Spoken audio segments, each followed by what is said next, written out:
علمتنا إنك أنت العليم الحكيم. فقال الله سبحانه وتعالى في كتابه الكريم بعد أعوذ بالله من الشيطان الرجيم واستعينوا بالصبر والصلاة إن الله مع الصابرين. وقال نبينا صلى الله عليه وسلم في معنى الحديث من أحيا سنتي فقد أحياني أو كما قال عليه الصلاة والسلام. صدق الله العظيم وصدق رسوله النبي الكريم ونحن على ذلك من الشاهدين الشاكرين والحمد لله رب العالمين. Alhamdulillah Bapak Ibu jamaah subuh yang dimuliakan Allah Ta'ala, begitu banyak nikmat, rahmat, karunia yang diberikan Allah kepada kita sehingga kita bisa sampai pada Ramadan 1447 Hijrah. Mudah-mudahan Ramadan ini jauh lebih baik daripada Ramadan-Ramadan sebelumnya. Dan mudah-mudahan ini bukan Ramadan terakhir kita. Kita berharap kepada Allah Ta'ala masih bisa kita bertemu dengan Ramadan-Ramadan berikutnya. Amin ya Rabbal Alamin. Bapak Ibu jamaah subuh yang dimuliakan oleh Allah Subhanahu wa Ta'ala, diberikan kita judul puasa dan ujian kesabaran. Di dalam riwayat orang-orang soleh yang hidup mereka jauh sebelum kita, generasi-generasi soleh yang hidup jauh sebelum kita, mereka itu mempunyai kesabarannya bukan di dalam ujian, tetapi kesabaran mereka itu berdasarkan ketaatan. Yang paling banyak itu kita dengar kisahnya kesabaran Nabi Ayub alaihissalam. Beliau diuji oleh iblis laknatullah alaih. Setelah iblis ini mendapatkan izin dari Allah untuk menguji Nabi Ayub alaihissalam. Yang pertama, dihancurkan semua usaha beliau. Sawah, ladang, kebun, peternakan beliau semua dihancurkan. Kemudian dimatikan semua anak-anaknya. Jadi aset Nabi Ayub berupa harta dan usahanya, kemudian amanah yang Allah titipkan berupa anak dimatikan juga. Kemudian setelah itu iblis merusak tubuhnya Nabi Ayub dengan mendatangkan penyakit, sampai orang kampung menginginkan Nabi Ayub keluar dari kampung karena takut nanti penyakit ini menimpa mereka.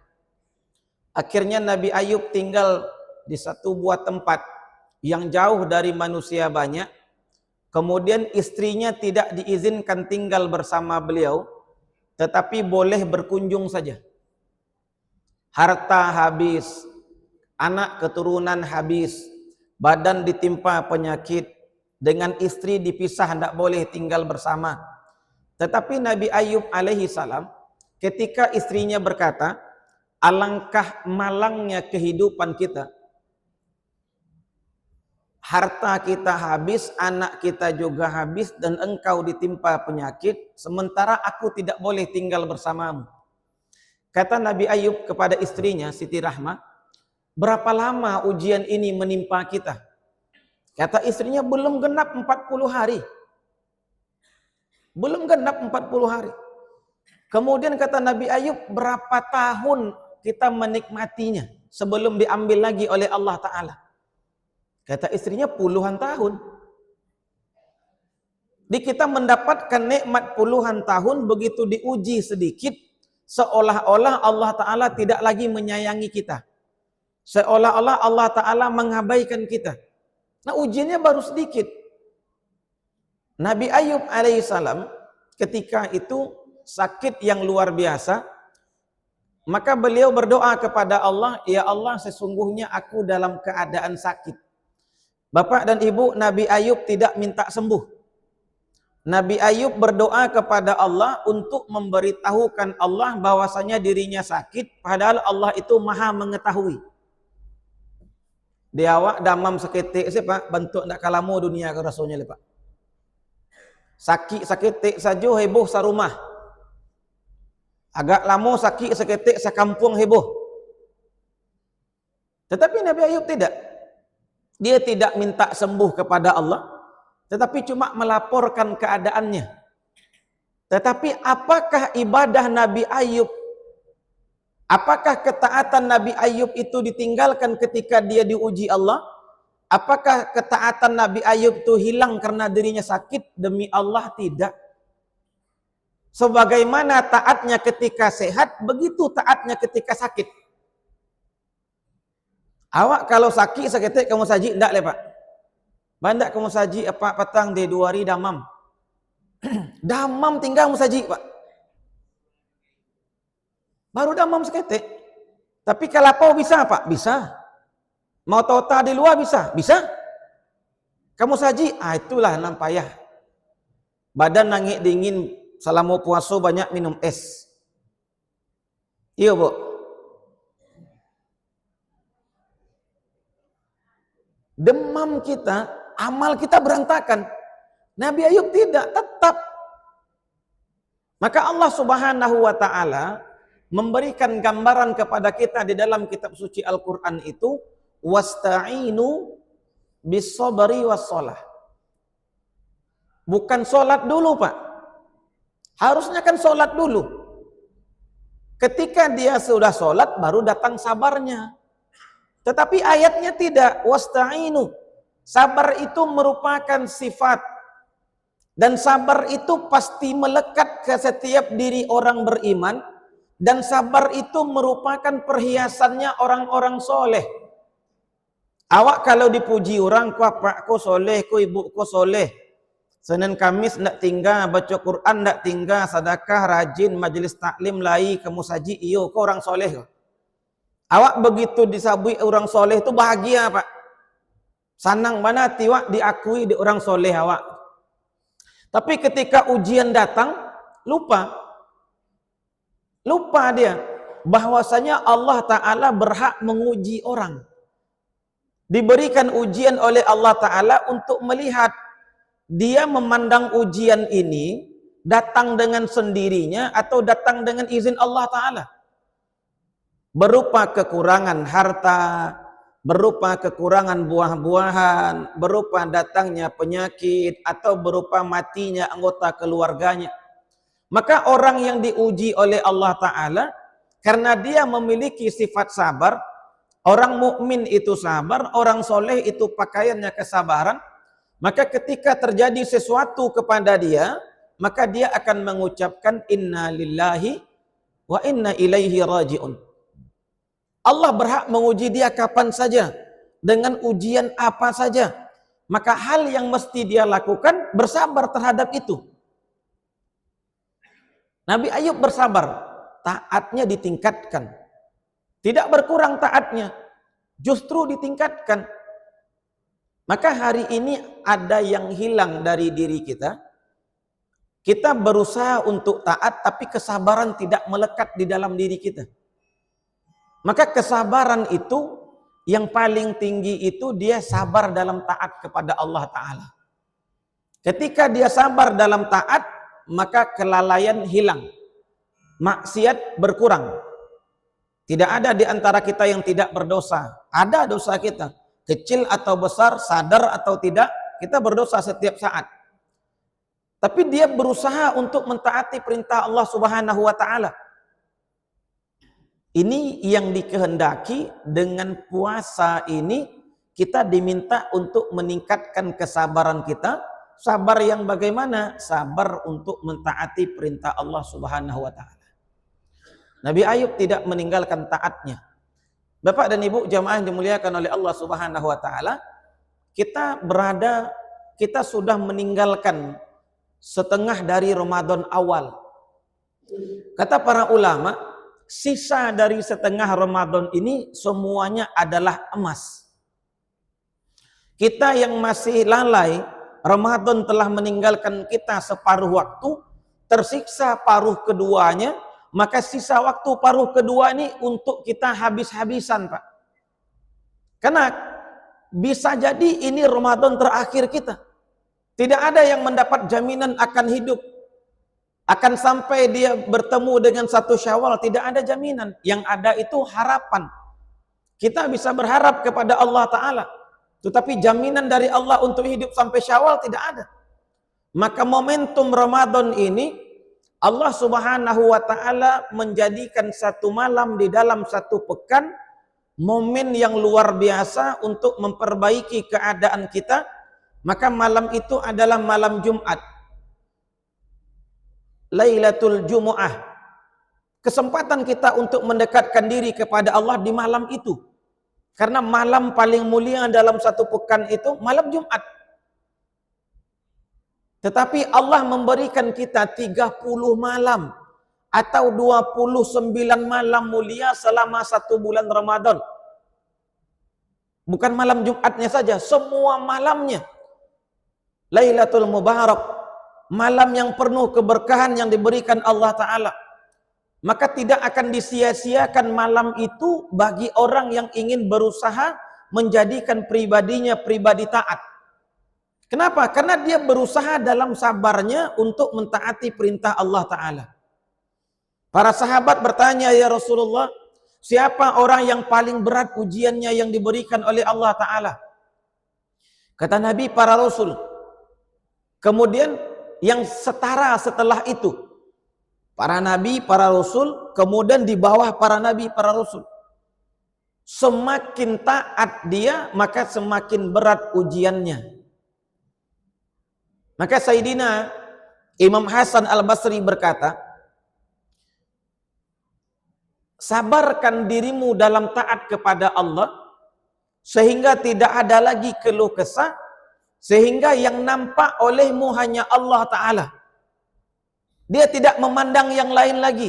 Setiap datang bagaimanapun bentuknya kepadanya, yang dia pandang adalah Allah Ta'ala. Maka pakai 3 hal, kata Imam Hasan Al-Basri. Apa 3 hal itu? Yang pertama, Allah Subhanahu wa Ta'ala senantiasa melihatmu. Yang kedua, Allah Subhanahu wa Ta'ala senantiasa mendengarmu. Yang ketiga, Allah Subhanahu wa Ta'ala senantiasa mengawasimu. Dia merasa dilihat Allah, dia merasa didengar Allah, dia merasa diawasi oleh Allah. Bukan CCTV yang mengawasinya, tapi Allah Subhanahu wa Ta'ala yang memiliki alam semesta ini. Dia didengar, dia dilihat, dia diawasi. Maka dimanapun dia berada, dia berusaha untuk mentaati perintah Allah sesuai kemampuan dia. Dia jaga taatnya. Baik dia sendiri atau bersama manusia banyak. Baik pagi hari atau siang hari. Baik petang hari atau malam hari. Dia jaga nilai taatnya kepada Allah. Sehingga posisinya semakin dia diuji Allah semakin naik. Minimal hilang keluh kesahnya. Manusia ini suka berkeluh kesah. Kalau paneh hari, nyu mau pe angek bana hari. Besok hujan. Patang angek, ndak terimonya Pak. Hari ko hujan dari pagi, ndak terimolanya Pak. Jadi anionya, sudah angek tu hujan balik. Atau sudah hujan angek balik gitu. Itu manusia. Ada saja yang dikeluhkan dalam hidupnya. Nah, orang yang melekat sifat sabar dalam dirinya habis keluh kesahnya. Fasbir kama sobiru. Disuruh Nabi Muhammad itu oleh Allah Ta'ala bersabar. Kama sobiru. Sebagaimana sabarnya. Oh, sabar siapa ini? Ulul azmi minar rusul. Fasbir kata Allah. Jadikan dirimu orang yang sabar. Kama sobiru ulul azmi minar rusul. Sebagaimana para nabi, para rasul ulul azmi, mereka punya tingkat sabar. Padahal Nabi Muhammad ini pemimpinnya para nabi, para rasul. Pemimpinnya nabi, rasul ulul azmi itu. Nabi Nuh, Nabi Ibrahim, Nabi Musa, Nabi Isa. Nabi Muhammad 5. Nabi-nabi ulul azmi 5 orang. Nabi Muhammad pemimpinnya. Tapi disuruh oleh Allah Ta'ala bersabar kamu. Sebagaimana sabarnya mereka. Bagaimana sabarnya Nabi Nuh. 950 tahun berdakwah, yang beriman kepadanya hanya 80-an orang. Bapak dan Ibu, kalau dibagi tahun dengan jumlah orang yang ikut, kata para ulama, lebih kurang setiap 12 tahun yang beriman kepada Nabi Nuh itu cuma 12 orang. Istrinya tidak, satu anaknya tidak. Istrinya tidak ikut beriman, satu anaknya Kan'an tidak ikut beriman. Ya bunayya rakam ma'ana, wahai anakku sayang, ikut bersama kami, ikut dalam ketaatan, ikut perintah Allah untuk naik ke atas perahu, naik ke atas kapal, ke atas bahtera. Anaknya tidak mau, Pak. Wahai ayah, engkau di situ saja, saya akan cari gunung yang lebih tinggi, kalaupun nanti airnya mulai naik, saya akan selamat. Ini anak, Pak, tidak taat kepada orang tuanya. Maka bagaimana kita membangun ketaatan kepada Allah? Kita taat, anak kita ikut taat. Kita ke masjid, anak kita bawa ke masjid, menantu kita bawa ke masjid. Kita baca Quran, anak kita ajak baca Quran, menantu kita ajak baca Quran, cucu kita ajak baca Quran. Hampir 20 hari Ramadan. Sabar enggak kita memegang Quran, Pak? Ini tidak berat, Bapak dan Ibu. Demi Allah, yang saya pegang ini tidak berat. Cuma kalau di tangan ini selama 15 menit, Pak, ini mulai terasa berat. Setengah jam, mulai gemetar tangan, Pak. 45 menit, kalau kata orang Bukit Tinggi, kapiradan tangan, Pak. Kalaulah kapiradan nyelataan Quran dulu, Pak, habis. 15 menit, setengah jam, 45 menit, sadaqallahul azim. Kalaulah sadaqallahul azim, Pak, ikun tabilul kan dibuka, Pak. Tapi ada yang lebih ringan dari ini. Lebih kecil dia dari ini, Pak. Jalan pagi di tangan dia. Lari pagi di tangan. Sedang menyetir mobil di tangan juga. Sedang membawa motor di tangan juga. Mau tidur di tangan juga. Bangun tidur, yang pertama kali dia cari itu. Langsung lekat ke tangannya. Ustadz sedang ceramah, lengket di tangannya. Khotib Jumat khutbah, lengket di tangannya. Apa bendanya?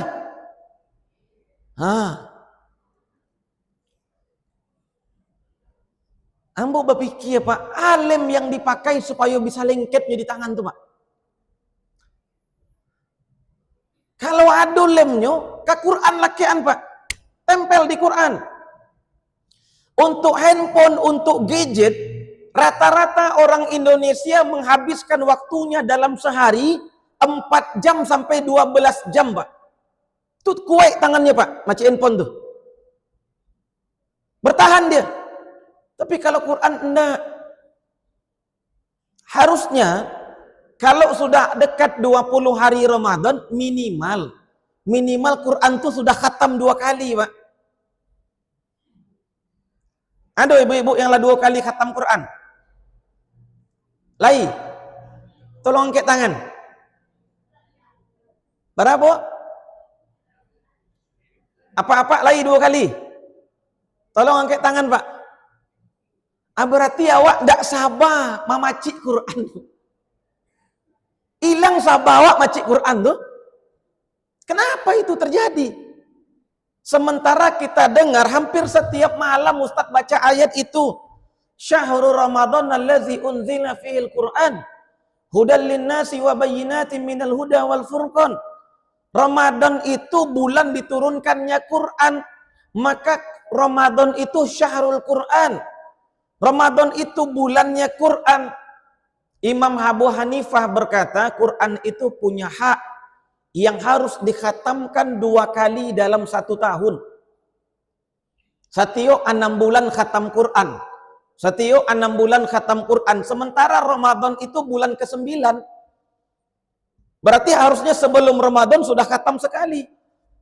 Habis Ramadan, Syawal, Zulqa'dah, Zulhijjah. Setelah Ramadan ini tersisa waktu 3 bulan. Di Ramadan khatam sekali. Yang 2 kali khatam Quran itu haknya tertunaikan. Tambah bonus 1 kali mengkhatamkan Quran selama Ramadan.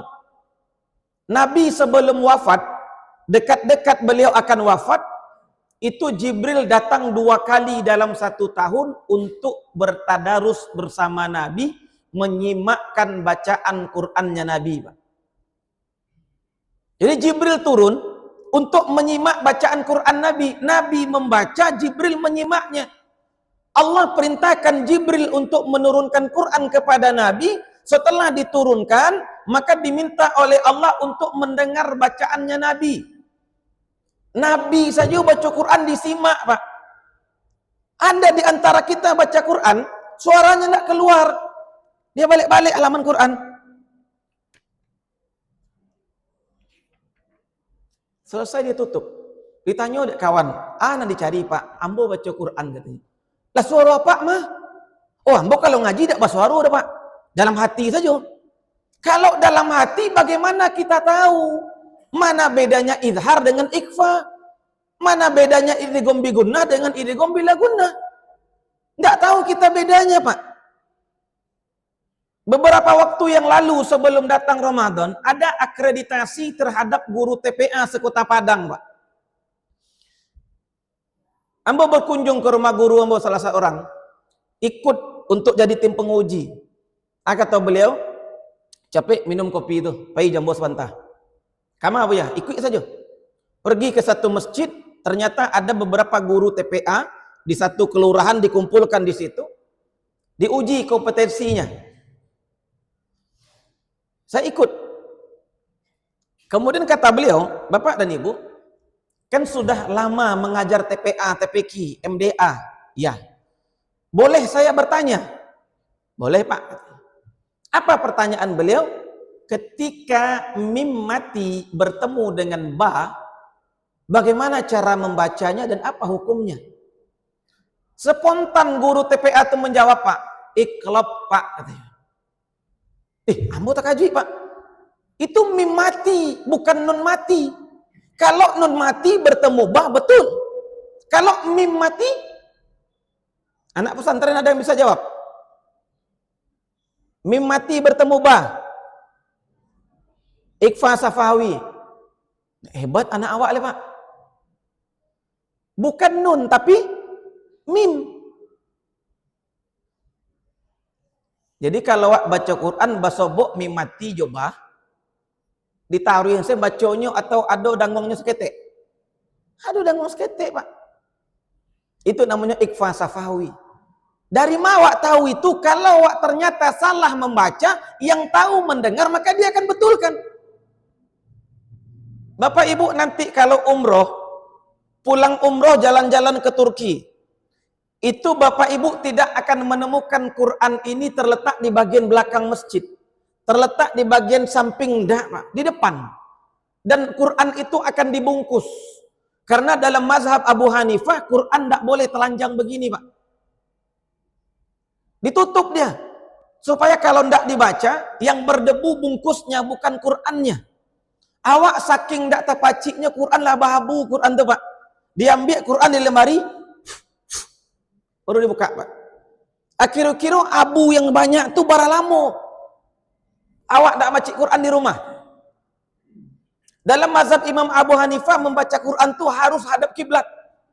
Jadi kalau awak di saf kedua, di muka ada orang duduk, itu di toko, Pak. Ambo nyo baca Quran. Maka orang yang maduk kiblat tadi, Pak, berputar arahnya maduk kawak, membelakangi kiblat untuk menyimak kita baca Quran. Yang membaca dapat pahala, yang mendengar dapat sama pahalanya. Tidak ada baca Quran seorang anyang-anyang saya, Pak. Tidak tahu salah batuannya, panjang pendeknya, tidak tentu dia, Pak. Mat tabi'i atau mat wajid mufasil. Tidak tahu, Pak. Kenapa baca surang? Sabarkan diri kita dalam itu. Jadi kalau Bapak Ibu alun khatam sekali, gas. Alun khatam 2 kali, kajan. Baca rohnya Ustaz 2 lembar setiap habis solat. Ramadan lah lebih setengah Ustaz, ampe lembar setiap habis solat. Habis subuh sampai lembar, habis zuhur sampai lembar, habis asar sampai lembar, menjelang berbuka sampai lembar, menjelang lalu malam sampai lembar, Pak. Tiba malam terakhir, malam takbiran awak kan tak sembahyang le, Pak. Tak ada tarawih awak le. Itu sorenya selesai, Pak. Bisa sajud sekali khatam tu Ustaz, bisa, Pak. Imam Syafi'i 60 kali khatam sebulan. Imam Malik 60 kali khatam. Imam Abu Hanifah 60 kali khatam. Imam Malik menutup majelisnya selama Ramadan. Beliau tidak maja selama Ramadan, Pak. Tidak maja hadis, tidak maja fikih, tidak ada, Pak. Tutup majelis beliau. Untuk apa? Fokus dengan Quran. Ditanya oleh orang, wahai imam, kenapa tidak ada pengajaran? Pengajaran itu dariku untuk kalian. Aku dapat manfaat, kalian dapat manfaat. Tetapi begitu Ramadan datang, aku membutuhkan Quran sebagai nutrisiku. Supaya aku nanti bisa lagi berbagi kepada kalian. Maka Bapak Ibu, kadang-kadang ironinya, awak berharap guru-guru datang setiap Ramadan, ada ceramah tarawih, ada ceramah subuh. Tapi di jadwal guru-guru ko panuh, Pak. 30 malam jadwal tarawih panuh. 30 kali subuh panuh. Ampe kali Jumat panuh. Tambah Idul Fitri 65 jadwal sebulan, Pak. Lah katih ke bawah kaki. Sehingga apa? Banyak guru-guru penceramah kok sekali khatam saya tidak ada di Ramadan, Pak. Sekali khatam tidak ada. Tapi orang diceramahinya tiap malam. Orang diceramahi tiap subuh, Pak. Nah ini udah khatam Quran. Almarhum guru ambo Buya Rafles ngecek, Pak. Iong katanya. Kok ndak selesai Quran diang, jangan ceramai orang. Itu pesan, Pak. Jangan pandai mengecek saja. Di awak dulu. Kalau orang tak namu dan awak selamai. Tapi kalau awak sibuk menceramahi orang, lupa je diri awak. Kata orang Bukit Tinggi, kata beliau, sibuk jo anak orang, lupa jo anak amai. Awak sibuk jo orang, jo badan seorang, lupa, Pak.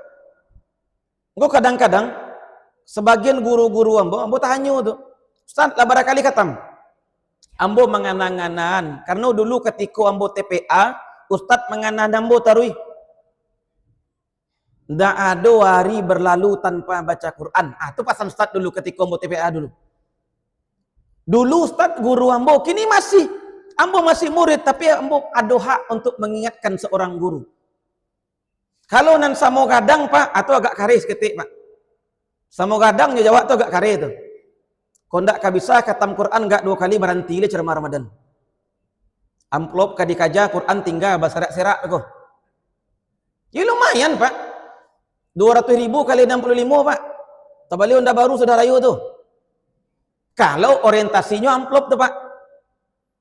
Tapi kalau orientasinya Quran, dia akan kejar Qurannya.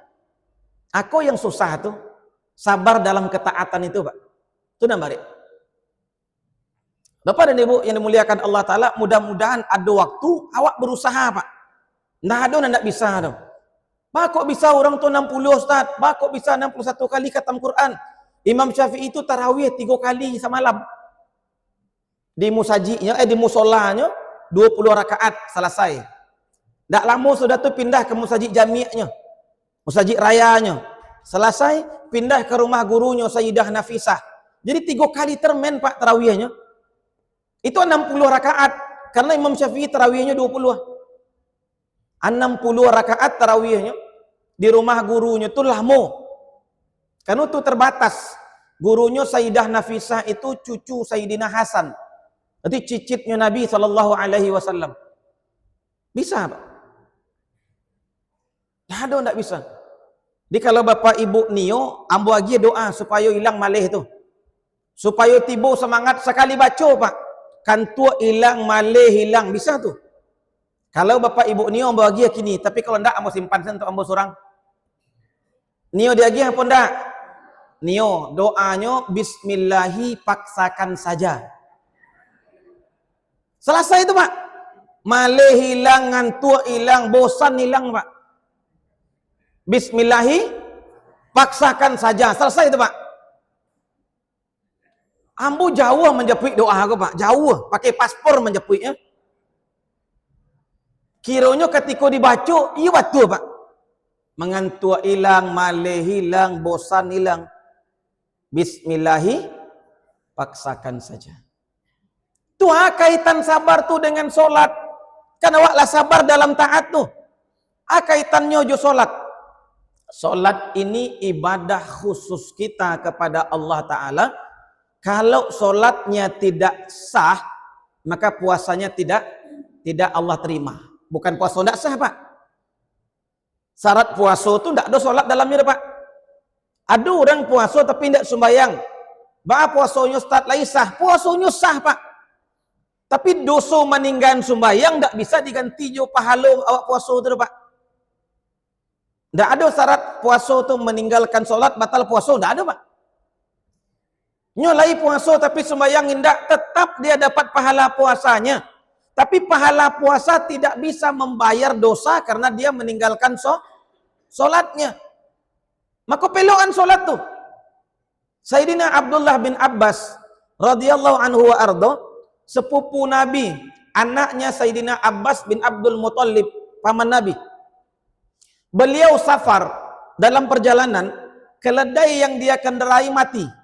Kemudian dia berdoa kepada Allah selesai sholat, mati hewan itu Pak, mendadak sedang ditunggangi, rabah saja. Kemudian langsung beliau berwudu, langsung sholat dakik keledai tadi itu. Selesai sholat dia berdoa, ya Allah, keledaiku, hewan tungganganku mati, perjalananku masih jauh ya Allah. Maka tolong hidupkan kembali hewan yang mati ini. Selesai dia doa, hewan itu berdiri lagi Pak. Atau kualitas sholat orang sabar Pak. Yang mati duit balik. Awak kalau sembahyang nyamuk tiba di tapuk, mati nyamuk tu Pak. Solat awak nani duit mati gara-gara awak. Sahabat Nabi solatnya mai duit dan mati Pak. Hidup yang mati. Satu hari beliau safar di tempat yang lain, beliau safar menuju Makkah mau pulang. Karena beliau setelah Nabi wafat lebih banyak tinggal di Makkah. Dikabarkan salah satu istri Nabi meninggal dunia. Beliau turun dari hewan tunggangannya kemudian langsung sholat. Orang heran, wahai Abdullah, apa yang kamu lakukan? Kenapa kamu tiba-tiba sholat? Maka dia berkata, tidakkah engkau membaca firman Allah di dalam Al-Quran? Wasta'inu bisabri wassalat. Tidak ada perkara yang lebih menyedihkan, ujian yang lebih berat dibanding meninggalnya istri Nabi SAW. Maka aku mengamalkan ayat itu, aku terima berita kematiannya, kemudian aku sholat untuknya. Hari ko Pak, kalau tadanga dun sanak meninggal dunia, awak sibuk di medsos, di WA, bagi kabar orang sibuk status wak sianu meninggal. Ada enggak sholat begitu mendengar berita itu Pak? Enggak takana sembahyang itu Pak. Ibu saya menyampaikan berita ko, sembahyangnya lupa. Berarti dia tidak menerima takdir mati itu Pak. Kalau dia terima takdir kematian itu, dia bersabar. Maka ketika datang berita kematian, apa yang pertama kali dia ucapkan? Alhamdulillah, segala puji bagi Allah, inna lillahi wa inna ilaihi raji'un. Dalam duka pun tetap dipuji Allah Ta'ala. Dalam duka kita pun tetap kita hambanya Allah. Maka bagaimana sikap seorang hamba? Dia terima keputusan yang datang dari Tuhannya. Awak tak balik kalau berita gembira kau ibasi honjak apa Pak? Iyo bana sayang Allah kambo bu. Baru patang anakmu nang kadang mengirim untuk baju rayo, baru anak ketik leti bolo pitihnya balik ke buah. Seo kadai menerima lo. Kontrak rumah berterima lo, sawah baru panen lo, sanang bana. Iyo bana sayang Allah kambo. Itu kalau mendapik nanti awak Pak. Tapi kalau ndak di malang bana nasib ambonya bu. Baik tu anak dirantau seorang lah ndak ada nak bagi kabar kambo tu. Tah tabali baju rayo dan berbisuk tak ndak. Kabar buku sen tahan nak dimakan gini ko. Padahal tiuk sore balanjo tu Pak. Nang kolak di Bali, nang cindunya Bali, yang onde nak Bali. Tapi nya mengeluh. Nah, ini bedanya kita. Maka Bapak dan Ibu, mudah-mudahan Ramadan ini menjadi madrasah bagi kita sehingga kita bersabar di dalam ketaatan kepada Allah Ta'ala. Ujian itu tidak terasa dewak Pak.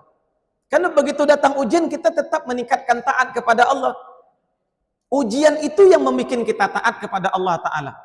Terakhir Bapak dan Ibu jemaah yang dimuliakan oleh Allah Subhanahu Wa Ta'ala, perbanyak doa kepada Allah, ya Allah masukkan aku ke dalam kelompok orang-orang yang sabar. Innallaha ma'as sabirin. Orang sabar itu dia dengan Allah. Dikalolah jo Allah Pak, tak perlu lain leh. Awak jo presiden saja bahagia Pak. Jo gubernur sekama pai bahagia, jo wali kota sanang hati Pak. Jo anggota dewan bahagia na Pak. Apalagi santunan Ramadan dapat beko ketika safari Ramadan tu bahagia na tu Pak. Iko dengan Allah yang menciptakan semua makhluk, yang menjamin rezeki kita, yang memberikan kita kesehatan, yang menata kehidupan dunia kita. Inilah Allah Subhanahu wa taala. Kalau laju Allah lain tidak perlu, Pak. Maka mudah-mudahan Ramadan jadi momentum kita perbaiki hubungan kita dengan Allah. Mudah-mudahan Allah perbaiki hubungan kita dengan semua manusia. Kita perbaiki hubungan dengan Allah, dengan manusia Allah yang ngurus. Man aslaha bainahu wa bainallah aslihullah bainahu wa bainan nas. Siana namu mampailok hubungannya jo Allah, jo manusia Allah perbaiki. Kata Nabi SAW, la yadkhulul jannata man qati'ur rahim. Ndak kan basobok jo sarugo orang nan memutuhian tali silaturahmi. Hadisnya sahih Bukhari Pak. Puasa awak, tadarus awak, tarawih awak, infak awak, magi orang babuko, magi orang makan sahur Pak. Alun kadi tadi mu Allah puasonyo ketika hubungan awak jo manusia alun dipailok le Pak. Ketika hubungan awak badun sana alun dipailok, nandak basapuan salamoko gara-gara pusako, gara-gara harato Pak. Tolong pailok sabalun datang Idul Fitri supaya pahala awak tu naik Pak. Bate tangga yang ndak namu elok, ndak namu akur tolong dipailok. Inyo nan salah Ustaz, biarlah nyo salah, awak nama ulun tangan Pak supaya pahala awak naik diterima Allah Taala. Ndak bisa awak taat saja dah Pak. Jo manusia hubungan rusak ndak boleh. Hablum minallah ado, hablum minan nasnya ado. Peloan tu Pak. Ndak basapuan jo mintu, awak baipa ndak basapuan, jo bisan ndak basapuan. Anak pisang jo induk bako ndak bakailoan, mama jo kemenakan ndak basapuan, peloan Pak. Momennya kini ke Ramadan ke Pak supaya apa? Amal ibadah awak ndak diterima Allah. Sebab rusak hati awak jo manusia. Perhatikan fakir miskin awak, perhatikan anak yatim awak, jangan sampai berkumandang takbir Allahu Akbar, Allahu Akbar, Allahu Akbar. Anak yatim menangi, orang miskin menangi. Maka kata Imam Al-Ghazali, itu kezaliman yang paling gadang ketika datang malam 1 Syawal, ada anak yatim yang ibuati, ada orang miskin dan ibuatinya, sebab baju rayo tak dapat dinyo. Nan kadi makan besok pagi tak ada di rumahnya, sementara dia awak bakal labian di rumah awak. Dak tekana ada awak dah. Ku hablum minan nas. Tanda orang taat, nyo jago hubungan taat nyo jo Allah, nyo jago hubungan taat dengan manusia. Mudah-mudahan bisa kita ambil manfaatnya, kita berusaha menjadi lebih baik dari sebelumnya. Lebih dan kurangnya mohon dimaafkan. Doa nan tadi Bapak Ibu jangan lupa. Bismillahi paksakan saja. Lebih dan kurangnya mohon dimaafkan. Wabillahi taufik wal hidayah. Wassalamualaikum warahmatullahi wabarakatuh.